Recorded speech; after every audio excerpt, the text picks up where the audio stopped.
पहिला प्रश्न भाऊ, याबद्दल सगळेच जण विचारतील, पण माझ्या डोक्यातला पहिला प्रश्न आहे तो दक्षिणेकडचा. तुम्ही अश्वमेध हा शब्द वापरला, त्याच्यावर पुस्तकही लिहिलं, पण भाजप आता दक्षिणेतली 4 राज्य आणि वरची काही राज्य सोडली तर भाजप सगळीकडे आता बऱ्यापैकी स्थिरस्थावर होऊ पाहतोय. दक्षिणेकडे असं काय झालं की भाजपचा ही घोडदौड रोखली गेली आणि ती ठामपणे रोखली गेलेली दिसते, सातत्यपूर्ण. म्हणजे गेल्या वेळेला 3, यावेळेला 1, केरळमध्येही तशी स्थिती. तर काय याचं कारण, तुम्ही कसा विचार करता? मी दक्षिणेत रोखली गेली असं मी म्हणणार नाही. मी म्हणून रशियात पण रोखली गेली, अमेरिकेत पण रोखली गेली. याचं कारण असं आहे की जिथे तो पक्ष वाढतोय तिथे तो दौड करू शकेल, नसेल तिथे तो. आपल्या एका महान संपादकांनी फडणवीसांना म्हटलं होतं, म्हणजे ट्रम्पला पाडायला तर तुम्ही निवडणुका लढवा अमेरिकेत. तर त्यांनी उत्तर दिलं होतं. तो मुद्दा नाही. मुद्दा असा आहे की दक्षिणेत भाजप नव्हता, तो हळूहळू रुजतोय. जिथे तो पहिल्यापासून होता, जिथे हळूहळू त्यांनी प्रयत्न केला. आता बंगाल बघितला तर 14च्या निवडणुकीत टिंगल उडवली जात होती मोदींची. 14 पासून आज 26, 12 वर्षामध्ये त्यांनी प्रचंड बहुमतांनी जिंकलं. तर ते पक्ष बांधावा लागतो. झालंय असं ना की आपल्याकडे मीडियामध्ये किंवा एकूणच राजकीय विश्लेषणामध्ये असे 2 मिनिट नूडल पाहिजेत सगळ्यांना, तर ते होत नाही. आणि तिथे तुम्हाला कळेल की विरोधी पक्षाची पिछाड झालेली नाही. विरोधी पक्ष हा हेडलाईन्सवर जिंकायला बघतो. मी नेहमी सांगतो की भाजपचे विरोधक आहेत, त्यांच्या बाबतीत माझा एकच प्रॉब्लेम आहे की ते म्हणतात की आम्ही मैदानात उतरणार नाही, आम्ही कॉमेंट्री बॉक्समध्ये बसून मॅच जिंकणार. तर ती जिंकता येत नाही. प्रॉब्लेम तो आहे. आता दक्षिणेत त्यांनी सुरुवात केली. तुम्ही 15 वर्ष मागे जाल तर बंगालमध्ये पण त्यांच्या 3 जागा होत्या. आसाममध्ये 25 वर्ष मागे जाल तर 3 जागा होत्या. त्याच्याही मागे जा 74 मध्ये आणीबाणीपूर्वी जेव्हा इंदिरा गांधी किंवा आज जसं भाजप विरुद्ध मत विभागणी म्हणतो तसं तेव्हा काँग्रेस विरुद्ध होतं. गुजरातमध्ये चिमणबाई पटेल सरकार विरुद्ध सगळ्यांची एकजूट झाली आणि भाजपचे 6 का 7 आमदार आले होते, का 12 असतील. ते बाबूभाई पटेल मला वाटते त्यांच्या मंत्रिमंडळात पाठिंबा दिलेला होता. आज ते तिथे सत्तेत आहेत, त्यांना काँग्रेस हरवू शकत नाही. सांगायचं येतो की हळूहळू करत पक्ष संघटनेतून उभा राहतो, नॅरेटिव्हमधून नाही राहत. पण मग भाजपनं या निवडणुकीमध्ये दक्षिणेकडचं द्रविडियन राजकारण होतं त्याचा ट्रेंडही थोडासा बदललाय. कारण आता म्हणजे आत्ता जे विजय सत्तेत येत आहेत तर त्यांची सुद्धा काहीशी अडचणच झालेली दिसते. तुम्ही बारकाईने बघाल तर भाजपचा विस्तार हा कसा झाला याचा अभ्यास केला तर तुमच्या लक्षात येईल की 84च्या निवडणुकीमध्ये भाजप 2 जागांवर येऊन अडकला. तेव्हा भाजप आणि RSSच्या लोकांनी बसून ठरवलं की आपण जनता पार्टीची लिगसी जी होती 77ची ती सगळीच्या सगळी आपण घ्यायची. आणि मग त्यासाठी त्यांनी लोकल लेवलवर लिडरशिप नव्या आज आपण राजनाथ सिंग वगैरे बघतो, जेटली वगैरे जे सिनियर मानले जातात ते तेव्हा यंगस्टर होते ना, त्यांना असं त्यांनी तयार केलं. आणि उलट्या टोकाला काँग्रेसने कोणीही तयार करायचं नाही, दरवेळेला उसनवारीचं आणायचं. तिथे काँग्रेस हा ऱ्हास होत गेला. तुम्ही आजच्या काँग्रेसच्या सिनियर नेत्यामध्ये बघाल तर जे काँग्रेसच्या पठडीतून तयार झालेले, संस्कारातून तयार झालेले किती नेते आहेत? कोणी नाही.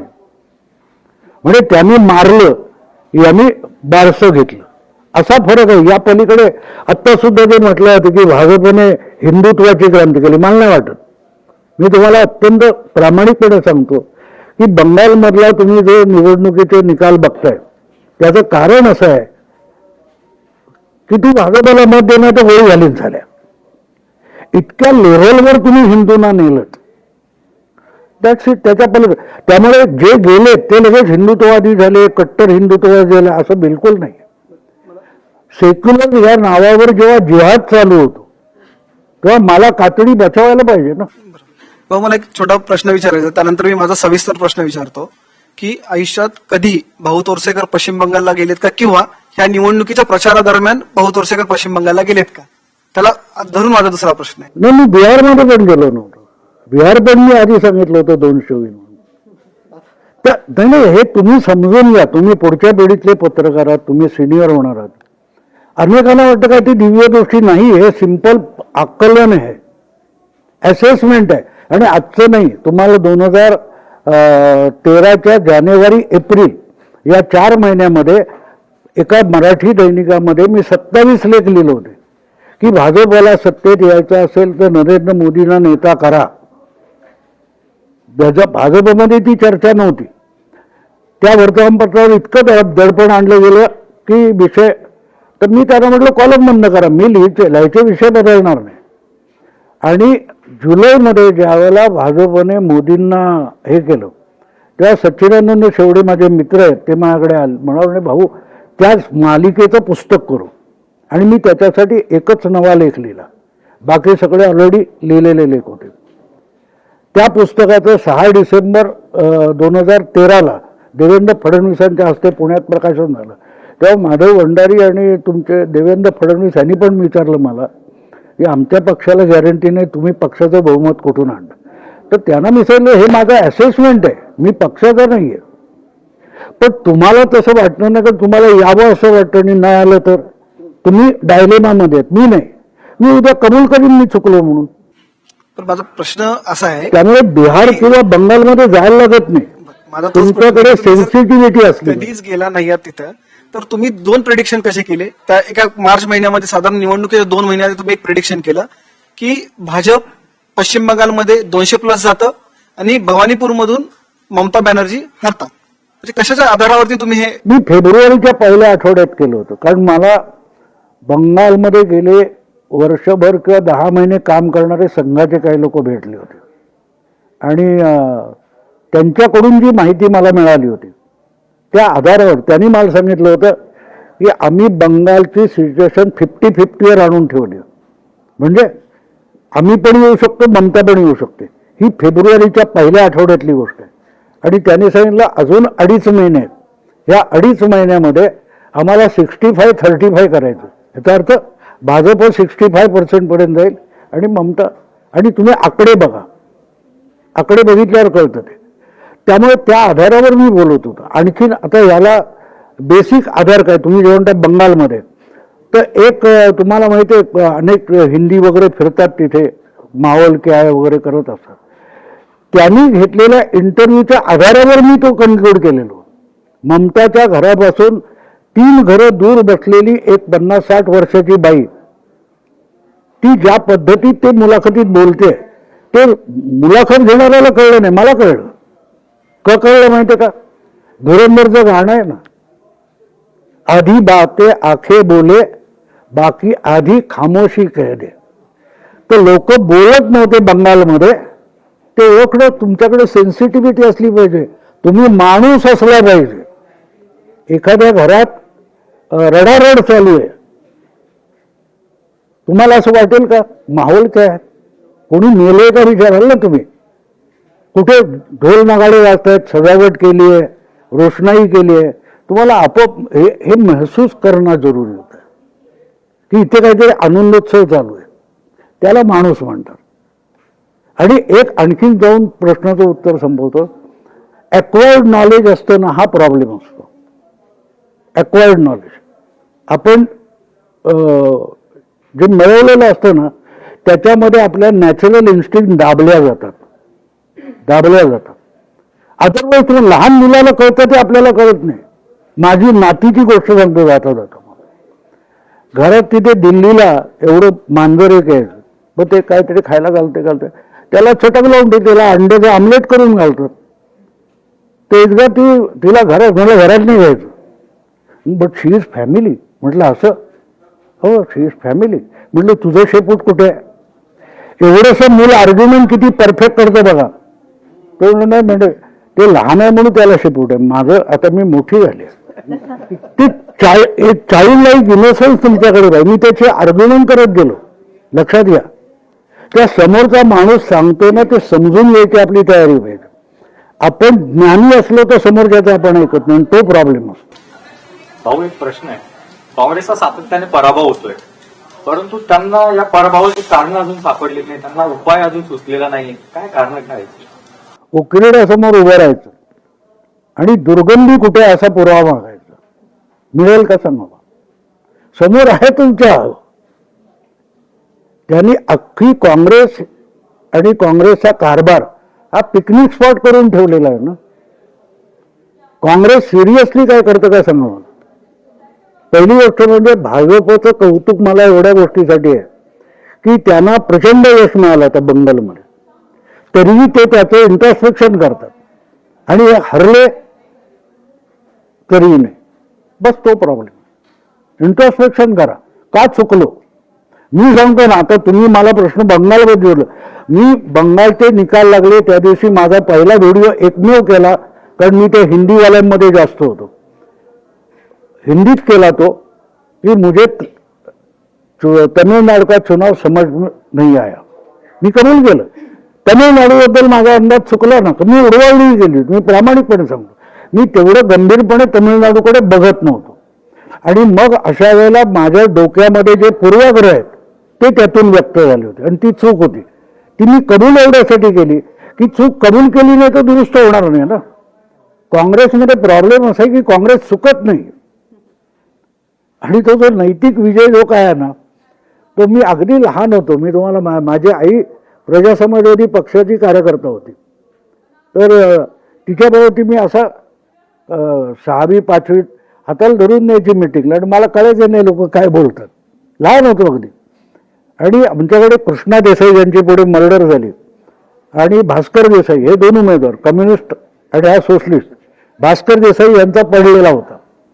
आणि मी चर्चा ऐकत होतो, आपला नैतिक विजय झाला. मला कळायचं नाही साला तो नको जिंकला, हा पडला तर नैतिक विजय काय असतो तो मला आत्ता कळतो. नैतिक विजय म्हणजे निवडणुकीत हरलो की त्याचा नैतिक विजय.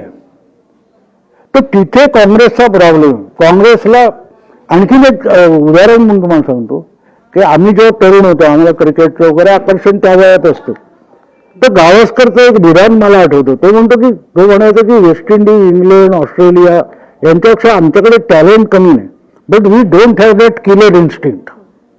जिंकण्याची इच्छा, ईर्ष्या काँग्रेसमध्ये ते नाहीये. त्यांना नैतिक विजय पाहिजे.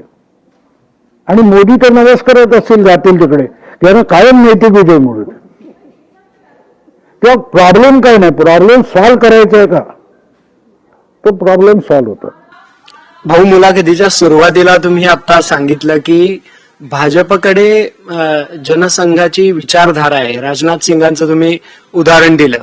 काँग्रेसकडे ती नाही आहे असं आपण म्हणलात. पण आता आज 11:30-12ला शुभेंदू अधिकारींनी शपथ घेतली.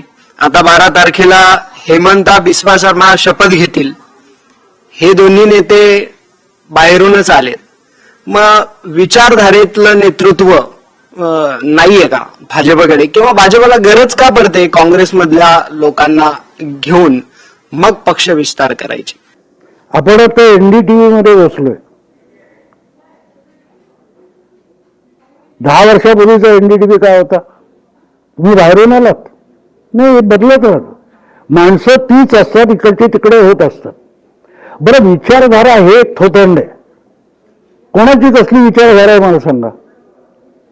शरद पवार त्यांचं अख्खं खानदान शेका पक्षात होतं.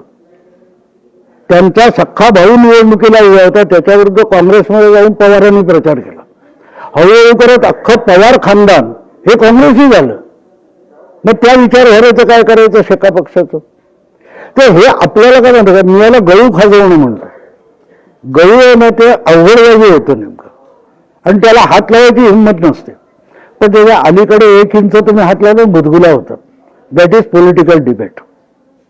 त्या विचारधारा बोलायचं. मला सांगा की आत्ता जे म्हणतात, आत्ता जे सगळं बोललं जाते बंगालच्या विषयी, तुष्टीकरण हा शब्द चुकीचा आहे. तुष्टीकरण आसनसोलमध्ये आत्ता निवडणुकीच्या निकालानंतर त्या बाजारातलं एक मंदिर जे 10 वर्ष बंद होतं, का मुसलमानांना नको म्हणून बंद होतं, आणि आता तिथे हे जिंकल्यानंतर ते उघडलं. त्याला तुष्टीकरण म्हणत नाही. मुसलमानांना खुश करण्यासाठी हिंदूंचा अपमान करा आणि तो करणं म्हणजे सेक्युलरिझम. इथपर्यंत जी घसरगुंडी झाली त्यांनी हिंदूंना कडेलोटावर नेले. हा फरक लक्षात घ्या तुम्ही. जसं ते आपण इतिहासात ऐकतो ना, तो काय मला वाटतं सूर्याजी का शेलार मामा, तोंड मागले दोर कापून टाकलेत, आता जिंका नाही तर मारा. हिंदूंची अवस्था तशी गेली आहे. भाजपकडे इतके वर्ष हिंदू जात नव्हते, मग का गेले? तर तुम्ही म्हणता की आम्ही तुम्हाला हिंदू म्हणून जगूच देणार नाही. मग काय करायचं? तर माझी ओळख टिकवणं, एवढी जर अगतिकता आली असेल, आणि हे तिथे आहे हे मी बघू शकत होतो इतरांनी घेतलेल्या इंटरव्ह्यूमध्ये, तर मग बाकीच्या का दिसत नव्हतं मला प्रश्न पडतो. तर दॅट चाइल्ड लाईक इनोसन्स, माझ्या नातीचा जो इनोसन्स आहे, निरागसता आहे, ती माझ्याकडे. मी सगळा विचार करणारा, डाव्या चळवळीतून आलेला, हे सगळं बाजूला ठेवून ती घटना बघितली पाहिजे. ती घटना बघायला आपण तयार नव्हतो. मी तुम्हाला एका मोठ्या मीडिया हाऊसच्या असं ऑफ द एअर रिपोर्टर म्हणून हे आहे, त्याचा बांगला मधलं तिथल्या रिपोर्टरचा एक जवळजवळ 1.5 तासाचा त्यांचा जो आपसातल्या गप्पा आहेत त्या पाठवतो बघा. पण मला गंमत होते, हे आधी का बोलत नव्हते? म्हणजे तुम्ही खोटं केटर करत होता, जे दिसत नाही, जे नाही आहे. आणि सगळ्यात मला अशी गंभीर, कुठेतरी एका हिंदीत बोललो की RSS वाले, भाजपवाले, विश्व हिंदू परिषद ते खोटे हिंदुत्ववादी आहेत. सेक्युलर म्हणून मिरवतात. फुले शाहू आंबेडकर म्हणतात ना, ते खरे हिंदुत्ववादी आहेत. कारण हिंदुत्वाची व्याख्या काय? ब्रह्म सत्य जगन मिथ्या. डोळ्याला दिसते ते खोटं आहे, ब्रह्म खरं आहे. विचारधारा खरी आहे, आणि विचारधारा काय कोणालाच माहित नाही. बरोबर आहे? त्या विचारधारा हे थोतांड आहे. भाऊ, तुम्ही काँग्रेसच्या चुका सांगितल्या, म्हणजे काँग्रेस कुठे चुकतं हे सांगितलं. तर भाजपचा जेव्हा आज आपण विचार करतो तेव्हा भाजप असं म्हटलं की मोदी शहा प्रामुख्यानं समोर येतात, म्हणजेच भाजपमध्ये मोदी शहा यांना तोड नाही असं सध्या दिसतंय. हा फायदा म्हणायचा की तोटा म्हणायचा?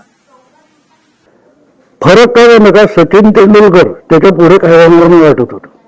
विराट कोहली आला, रोहित शर्मा आला, आणखीन कोणतं सूर्यवंशी आला. भाजपमध्ये ती प्रोसेस आहे, काँग्रेसमध्ये ती प्रोसेस नाही. माझं एक मी पुस्तक लिहिलं त्याच्यात, 50 वर्षाचा अधांतर म्हणून. नेहरू गेले तिथून काँग्रेस मरण्याची प्रक्रिया सुरू झाली. 50 वर्ष गेली. 14 मध्ये बीजेपी सिंगल पार्टी मेजॉरिटी घेऊन आली. 50 वर्ष गेली. आता हे समजायचं असेल तर ते सर्कशीत तुम्ही बघता, तो तिकडचा झुला सोडतो आणि इकडे येतो, 3-5 सेकंदात येतो, पण मध्यंतरी तो अधांतरात असतो ना. जगाच्या किंवा देशाच्या इतिहासामध्ये 100-150 वर्ष ही त्या अधांतरासारखी असतात. त्यातला एक फोटो काढला, हा आत्ता पडेल असं वाटतं, पण 5 सेकंदात तो तिथे पोहोचतो आणि वाचतो.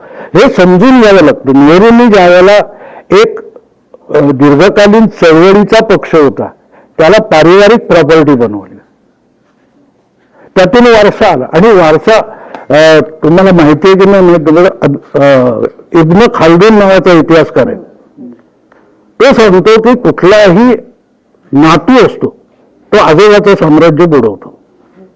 राहुल गांधी पंतू आहे तेवढंच, किंवा आदित्य ठाकरे नातू आहे, तो उदयनिधी नातू आहे. तर ह्या गोष्टीला पर्याय नसतं. एंटरटेनमेंट असते ना, तेव्हा तुम्हाला काय होतं माहिती का, तुम्ही ते कमावलेलं नसतं. तुम्ही बघा ना, तुम्ही राबून कुठेतरी आलाय, तुमची मुलं अधिक उधळपट्टी करताना दिसतील, त्यांना देऊ नका उधळपट्टी करायला. त्यांच्या सोयी करा, सुविधा द्या त्यांना, पण उधळपट्टी करायला देऊ नका, ते बाहेर जाणार. पर्यायच नाही त्याला. कारण जे तुम्ही कमावलेलं नाही ते उधळायला प्रॉब्लेम नसतो. तुमच्या ह्याच बोलण्याला जोडून तुम्ही काही दिवसांपूर्वी असं म्हटलं होतं, आणि असं काही राजकीय विश्लेषक म्हणतात की आता स्थानिक किंवा राज्यस्तरावरचे जे वेगवेगळे पक्ष किंवा आघाड्या पक्ष आहेत, तर ते आता हळूहळू कमी होतील. मध्ये शरद पवारांनी असं म्हटलं होतं की व छोट्या पक्षांनी काँग्रेसमध्ये जावं. तर तुम्हाला असं वाटतंय की आज उद्धव ठाकरे यांना बाळासाहेब असताना जेवढा पाठिंबा होता तेवढा आज नाही, असंच शरद पवार हे मला राज्य लक्षात आलं. तो मी मुद्दा सांगतो तुम्हाला. ते पक्ष आले कुठून बघा. स्वातंत्र्य चळवळीमध्ये हे सगळे कम्युनिस्ट पार्टी पण ज्याला म्हणता तुम्ही, तो प्रभाव मेन स्ट्रीम मध्ये काँग्रेस म्हणून होता. हिंदू महासभा काँग्रेसमध्ये होती, कम्युनिस्ट सोशलिस्ट सगळे होते ना. पण ज्या वेळेला ते सगळं विशिष्ट वर्गाने कब्जा करायचं ठरवलं तेव्हा वैचारिक मतभेद सुरू झाले. वैचारिक मतभेदांना जेव्हा स्थान राहत नाही, चरणसिंग काँग्रेसमधले होते ना, बाहेर पडून त्यांनी लोक भारतीय क्रांती दल काढलं, पुढे समाजवाद्यांबरोबर गेलं, लोकदल केलं. हे सगळे जिथे तिथे आता आज काँग्रेसमधून बाहेर पडणारे हेमंत विश्व शर्मा कोण आहे? तो राहुल गांधींना समजायला गेला होता आपण 14 मध्ये आसाम का हारलो, त्याचं ऐकलं नाही, तो चिडल्याने गेला भाजपमध्ये. तेव्हा तिथे त्याच्या कर्तृत्वाला भाव नसेल तर त्याला दुसरा मार्ग शोधायला लागतो. आणि त्यातून हे पक्ष आले आणि त्यांना तुम्ही प्रादेशिक पक्ष म्हणताय, पण त्यांच्या परत तुमचे पवार काय म्हणतात किंवा YSRCP, तृणमूल काँग्रेस, ते काँग्रेसच्या मुशीतले आहेत ना, काँग्रेसच्या मुशीतले. त्यांना काँग्रेसमध्ये वाव मिळाला असता तर त्यांनी, मला असं म्हणायचं की तृणमूल ममतानी जर पवारांचं ऐकलं असतं ते आणि काँग्रेसमध्ये विलीन झाली असती आणि राहुल गांधींनी तडजोड केली असती की ठीक आहे आम्ही बंगालमध्ये नाक खुपसणार नाही. नेहरूंचं काय होतं, नेहरूंच्या काळामध्ये वेगवेगळे तुम्हाला त्या काळात दीर्घकालीन मुख्यमंत्री सापडतील. त्या राज्यातला मुख्यमंत्री नेहरू ठरवत नव्हते, पक्ष तिथल्या ठरवायचं. आणि त्याने मॅक्झिमम खासदार लोकसभेत पाठवावेत एवढीच नेहरूंची अपेक्षा होती. इंदिरा गांधींच्या काळामध्ये तो मुख्यमंत्री पण मी ठरवणार आलं, आता त्यांनी जिल्हा अध्यक्ष पण मी ठरवणार आहे, मंत्रिमंडळातला मंत्री पण त्याचा पिऊन पण मी ठरवणार आहे. इथपर्यंत गेलं तर कार्यकर्त्याला भाव राहत नाही आणि तिथे मग काँग्रेसचं नुकसान झालेलं. सर, माझा एक असा प्रश्न आहे, 2014 पासून ते 2026 जवळपास 12 वर्ष भाजप केंद्रात सत्तेत आहे. ज्या वेळी इलेक्शन होतात, म्हणजे लोकसभा असेल, विधानसभा असेल, स्थानिक स्वराज्य संस्थेत त्यांना घवघवीत यश मिळाले. ते त्यांच्याकडे एक पॉलिटिकल कॅम्पेन असतो, ते विकास कामांच्या मुद्द्यावरती भाषणं करतात, चर्चा करतात आणि जनतेसमोर ते त्यांचे विकास कामं आणतात. मग जे विरोधी पक्ष आहेत, काँग्रेस असेल, इतर घटक पक्ष असेल, त्यांचं नेमकं चुकते कुठे? का त्यांना बहुमत मिळत नाही किंवा ते अर्ध्यापेक्षाही त्यांना जास्त जागा मिळत नाहीयेत आणि मग ते त्याच्यानंतर मग वोटचोरीचा आरोप असेल किंवा ईव्हीएम मशीनचा घोटाळा असे काही आरोप करतात. नेमका विरोधी पक्षाचं चुकतंय कुठे? त्यांना का, म्हणजे यश त्यांच्या पॉलिटिकल कॅम्पेन राबवण्यात ते कुठेतरी अपयशी ठरतात, काय तुम्हाला वाटतं यामध्ये? वर्षभर अभ्यास करून मेरिटमध्ये येणारा मुलगा आणि 15 दिवस धावपळ करणारा, हा फरक आहे, बाकी काही नाही. तुम्ही वर्षभर मेहनत करा ना, हे वर्षभर मेहनत करत नाहीत. आणि दुसरी गोष्ट, घटक पक्ष जेव्हा म्हणतात, आता मी पुस्तक आणले तुम्हाला, मी हा म्हणाला जे अश्वमेध 2024 म्हणून मी पुस्तक लिहिलं होतं, त्या पुस्तकामध्ये मी स्पष्टपणे म्हटलेलं आहे की ही मोदींसाठी निवडणूक नाही, हा अश्वमेधाचा घोडा आहे आणि जर अडवला तर तुम्हाला बरखास्त केलं जाईल. तुम्ही केंद्रीय सत्ता मान्य करा. हे सगळे लोक आहेत. मला सांगा, तृणमूलचं आणि दिल्लीतल्या सत्तेचं काय वाकडं होतं ममताचं, मला कळत नाही. तुम्ही म्हणजे त्यांच्या ज्या केंद्रातल्या योजना त्या सुद्धा बंगालमध्ये राबवणार नाही. याचा अर्थ you are challenging the central authority. चक्रवर्ती राजा आणि बाकीचे राजा, त्याचं राज्य घ्यायचं ना. अश्वमेध अडवला तर लढाई होणार. त्यांनी कुठे अडवलं होतं तुम्हाला? पण तुम्हाला खास आहे, मग लढाई झाली. घोडा अडवला की लढाई होते. आणि तोच थिसिस मी मांडलाय. मला माझा दिलेला आकडा त्या पुस्तकातला चुकलाय, पण थिसिस सक्सेसफुल झालाय की त्यानंतर एक एक राज्य बरखास्त करत ते चाललेले आणि त्याची गरज नव्हती. पण यांना इतकी खुमखुमी आहे. बरं, तुम्ही एकत्र येणार नाही. एकत्र येणार म्हणजे काय? तू माझ्यासाठी मर. जागा वाटप का होऊ शकलं नाही? ह्या सगळ्या गोष्टी बघितल्या तर कळतं. लक्षात ठेवा, आज सुद्धा 50% क्रॉस केलेलं नाही. भाजपने 40% क्रॉस केलेलं ऑल इंडिया. भाऊ, माझा एक प्रश्न आहे महाराष्ट्राच्या राजकारणासंबंधात की 2029 साठी ठाकरेंच्या शिवसेनेचं काय भवितव्य असेल आणि आपल्या आदित्य ठाकरे सक्षम पर्याय आहेत का? तुम्हाला काय वाटतं बाबा? त्यांना शिवसेना कळलेली नाही. मराठी, तुम्ही सगळ्यांनी मराठी ठाकरे ब्रँड चालवलेला आहे. मला सांगा, ठाकरे ब्रँड नाईट लाईफ साठी सुरू झाला होता का? आदित्य ठाकरे राजकारणात निवडणुकीला आले तेव्हा काय अजेंडा घेऊन आले बघा, तिथे कळेल. त्यांनी ठरवलं की शिवसेना बुडवायची. त्यांनी नाईट लाईफ सुरू करायचं होतं ना. शिवसेनेच्या स्थापनेपासूनचं राजकारण मी बघितलेलं. हा नाईट लाईफ आलं कुठून मला कळत नाही. आणि तिथे तुम्हाला कळतं दे आर नॉट इंटरेस्टेड. हा, काही लोकांना मला त्या निवडणुकीनंतर विधानसभेच्या अनेकांनी विचारलं की काय वाटतं. म्हटलं आघाडी टिकणार, काय प्रॉब्लेम नाही, महाविकास आघाडी टिकणार. कारण ॲज लॉंग ॲज मीडियामध्ये बसलेल्या लोकांना भाजपला पाडायचं तोपर्यंत INDA टिकणार आहे. कारण तुम्ही बघा, अजेंडा तुमचा आहे, मीडियाचा आहे, तो त्या पक्षांचा नाही आहे. आता पण चर्चा आपण ऐकतोय की भाजपला हरवणार कोण. आता ममता पण गेली, स्टालिन पण गेला, काय होणार INDA? अरे INDA मीडियात आहे, ती टिकणार. JNU मध्ये जोपर्यंत SFI जिंकणार आहे तोपर्यंत मार्क्सवाद संपणार नाही भारतातला. तुमच्याकडे जो अजेंडा आहे, ज्या भूमिका आहेत त्या धरून तुम्ही राहायला पाहिजे. तुमची ओळख विसरू नका. ज्या वेळेला ओळखीचा प्रश्न येतो ना, तिथे मग प्रॉब्लेम सुरू होतो. तुम्ही जेव्हा तुमची ओळख विसरता. म्हणजे मध्यंतरी मी बघितलं ते आपली कोण स्मृती इराणी मदिनामध्ये गेली होती आणि ते इथले मौलवी सगळे थै नाचायला लागले. तेव्हा काय सौदी मौलवीने त्यांना सांगितलं होतं, आमची ओळख मुस्लिम नाही, आम्ही अरब आहोत. म्हणजे त्यांना पण हे शिकवायला लागले. तसं आजकाल शिवसेना म्हणजे काय हे शिवसेनेला मीडियातले लोक जास्त शिकवतात. उद्धव ठाकरेंना माहित नाही शिवसेना. तर हा प्रत्येक पक्षाचा प्रश्न आहे. तुमचं सुनेत्रा पवारांबद्दलचं आकलन काय? पवारांच्या आयुष्यातली दुसरी सोनिया गांधी आहे. सोनिया गांधी कमी बोलतात, जवळजवळ बोलतच नाहीत. पण पवारांना त्यांनी त्यांची जागा दाखवली ना. तर आतले कोण आणि बाहेरचे पवार कोण ते सुनेत्रा ते दाखवतील. त्यांचा सगळ्यात मोठा स्ट्रॉंग पॉईंट, त्या बोलत नाहीत. म्हणजे खरं तर वेळ संपली आपली, पण तरी थोडंसं एक 5 नेत्यांची फक्त महाराष्ट्रातल्या नावं सांगतो. त्यांना तुम्ही एका शब्दात काय त्यांचं वर्णन करा. शरद पवार. महाराष्ट्रातलं बर्मुडा ट्रँगल. आता सुनेत्रा पवारांच्या बद्दल तर तुम्ही बोललात, पण एकनाथ शिंदे. एकनाथ शिंदे हा हाडाचा कार्यकर्ता आहे. म्हणजे मी असं म्हणेन की तो बाळासाहेबांच्या विचारांचा, संघटनेचा खरा वारस आहे. देवेंद्र फडणवीस.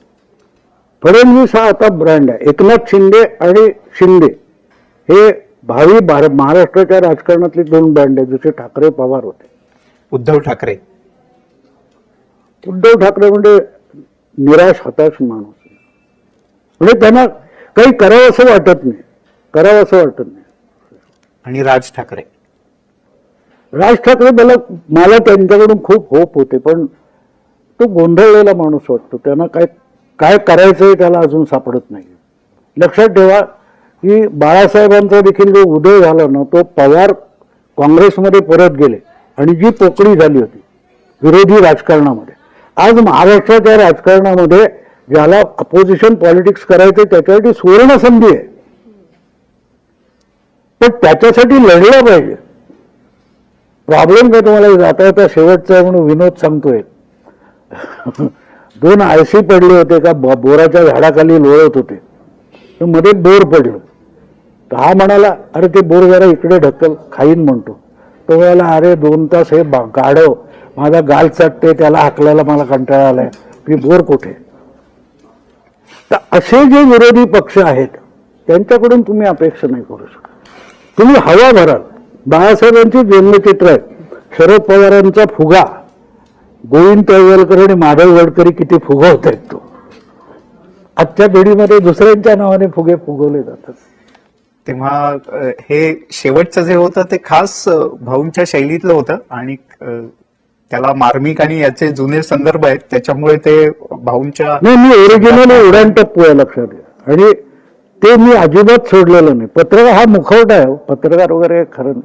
मी उडाण टप्पू आहे. माझ्या कॉलेजच्या काळातले मित्र भेटले, तुम्हाला विचारलं सांगेल हा टपोरी ज्याला म्हणतात तो आहे. माझ्या तुम्हाला मुद्दाम सांगतो, माझ्या बरोबरचे 2 सवंगडी एन्काउंटरमध्ये मारले गेले. SM जयदीच्या बायकोला टू बँकॉक पुस्तकामध्ये 1.5 पान तुम्हाला माझ्यावर वाचायला मिळेल. माझे जजेस मित्र आहेत, सगळे cross section of the society मी जगलो.